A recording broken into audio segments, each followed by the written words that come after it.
Welcome back to Chitra's lifestyle and Ireland. எல்லாரும் எப்படி இருக்கீங்க? நான் நல்லா இருக்கேங்க. ரொம்ப நாள் ஆச்சு குக்கிங் ரெசிபி போஸ்ட் பண்ணி. ஸோ இன்னைக்கு வந்து நான் ஃபர்ஸ்ட் டைம் ட்ரை பண்ண போகிறேன். என்ன ரெசிபினா garlic butter prawn pasta. So ரெசிபிக்குள்ளே போகலாமா? ஃபர்ஸ்ட் இன்க்ரீடியன்ட்லாம் நான் காமிச்சிடுறேன். அன்சால்டட் பட்டர் நம்ம எடுத்துக்கிறோம். ஃபைன்லி சாப்டு ஒரே ஒரு ஆனியன்ஸ் மட்டும், ஒயிட் ஆனியன்ஸ் நல்லா ஃபைனாக சாப் பண்ணிக்கோங்க.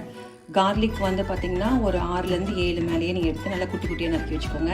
அப்புறம் பார்ஸ்லி கொஞ்சம் பண்ணிக்கோங்க. அடுத்து பார்த்திங்கன்னா 150 grams ஆஃப் பாஸ்தா. இந்த மாதிரி நான் நெஸ்ட் மாதிரி இருக்க பாஸ்தா எடுத்திருக்கேன், நல்லாயிருக்கும்.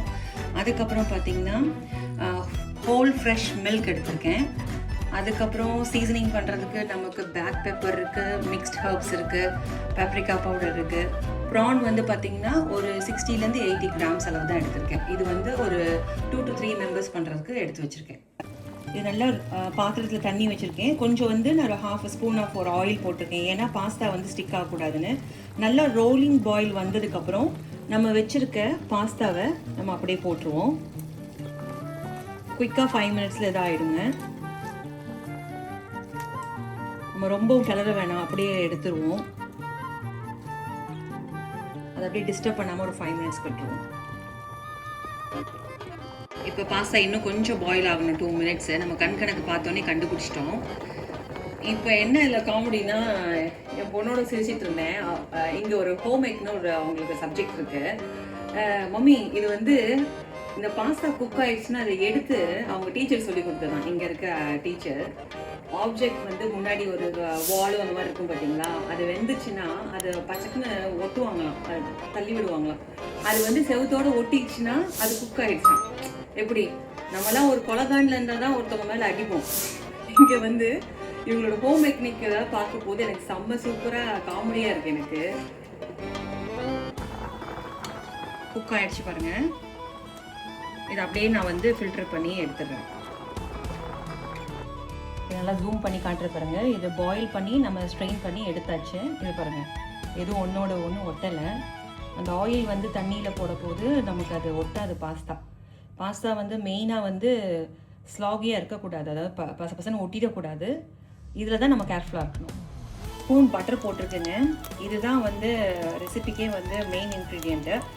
ஒரு ஷோக்கு எப்படி ஒரு ஹீரோவோ அந்த மாதிரி இவர் தான் இந்த ரெசிபிக்கு ஹீரோ. இது லைட்டாக மெல்ட் ஆகிட்டு இருக்க போதே நம்ம சாப் பண்ணி வச்சுருக்கேன் கொஞ்சோண்டு கார்லிக், அதுக்கப்புறம் ஆனியன்ஸ் ரெண்டுத்தையும் சேர்த்தே போட்டுருங்க. பார்ஸ்லி அப்புறமா தான் போடணும்.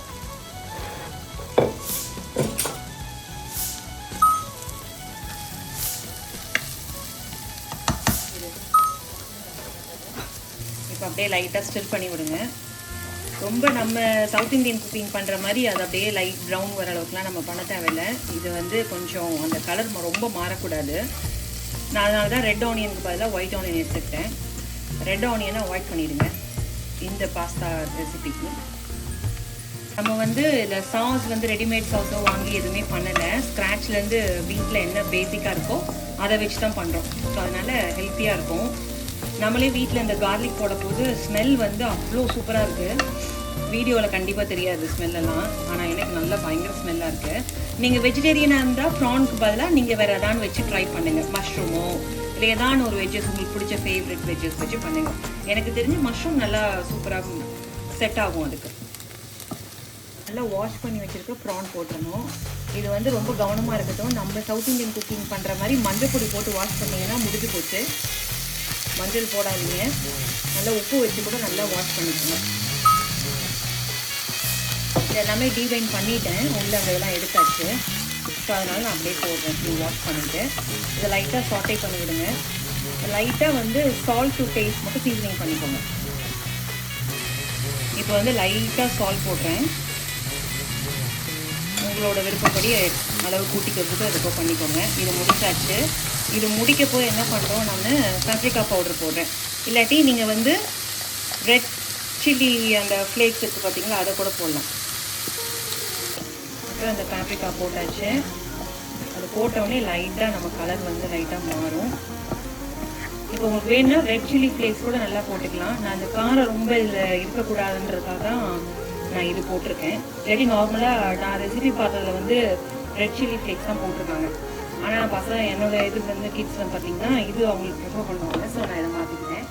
உங்கள்கிட்ட ஃப்ரெஷ் பார்ஸ்லி இல்லை அப்படின்னா இந்த மிக்ஸ்டு ஹர்ப்ஸ் இருக்குது பார்த்தீங்களா, இது கூட நீங்கள் போட்டுக்கலாம். நான் வந்து பார்ஸ்லியும் போடுறேன், இதுவும் லைட்டாக போடுறேன். ஏன்னா இதுதான் வந்து அந்த ஃப்ளேவரே கொடுக்கும் இந்த பாஸ்தாக்கு. செம்ம அரோமா. இதை அப்படியே விட்டுருங்க. ஒரு ப்ரான் வந்து ரொம்ப குக் ஆகிடக்கூடாது, ரப்பர் ஆகிடும்.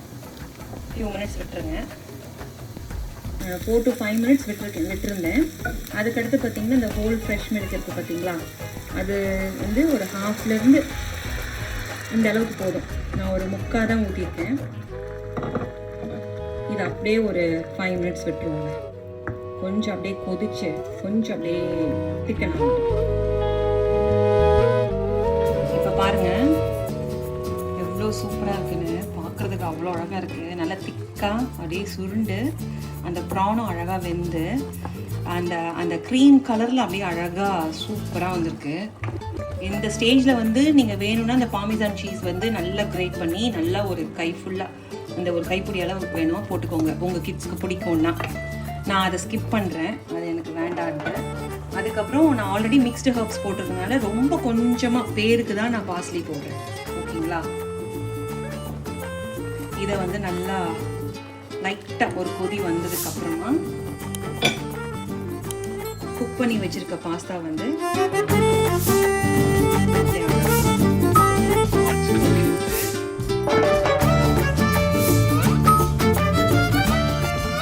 அப்படியே நான் கொஞ்சம் ஜூம் பண்ணி காட்டுறேன் பாருங்கள். இந்த கன்சிஸ்டன்சி வந்து நமக்கு இந்த அளவுக்கு தான் இருக்கும். ரொம்ப போட்டு கிண்டிடாதீங்க. லைட்டாக அங்கங்கே அப்படியே அந்த ப்ரான்ஸும் இந்த பாஸ்தாவும் சூப்பராக இருக்குது. உங்களுக்கு ரொம்ப க்ரீமியாக வேணும்னா இந்த நேரத்திலே ஆஃப் பண்ணி எடுத்துருங்க.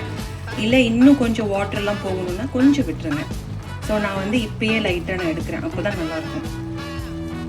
பிளேட்டிங் பண்ணிடுவோம். சமைக்கிறதோட இந்த மாதிரி டிஷ்ஷஸ் வந்து பிளேட் பண்ணுறது தான் பயங்கர ஒரு ஆர்ட்டு. அது பசங்களுக்கு இந்த மாதிரி வச்சு கொடுத்துட்டிங்கன்னா ரெஸ்டாரண்ட்லாம் எங்கன்னு தேடவே மாட்டாங்க.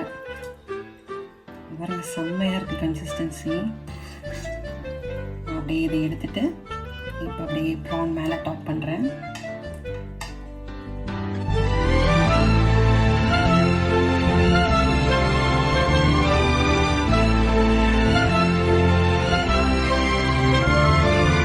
செம்ம டேஸ்ட்டாக இருக்குது, மைல்டாக இருக்குது.